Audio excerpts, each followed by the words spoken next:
Hello friends, welcome back to the my new video guys and my YouTube channel guys. Today friend we are going to talk about guys, how can we stop guys this auto rotate screen setting in our Poco phone. So as you can see if we use any app means your phone screen rotate automatic. So guys, how can you off this setting today? I will show you in this video guys. So before starting video friend, first of all go and subscribe the channel guys.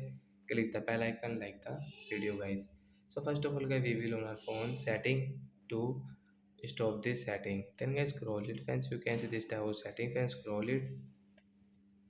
So once click on guys your display setting guys, tap here again scroll.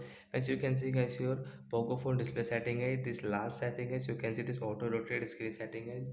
Headset guys, you can see this icon, so you will have to click on this icon, then get this setting will stop. So guys you can see guys your screen will not rotate automatic setting. Hence you can see guys you can use your phone, means you can use your apps without this rotate setting. So like that guys you can stop your auto rotate screen setting. So that's it guys, thanks for watching the video, bye guys.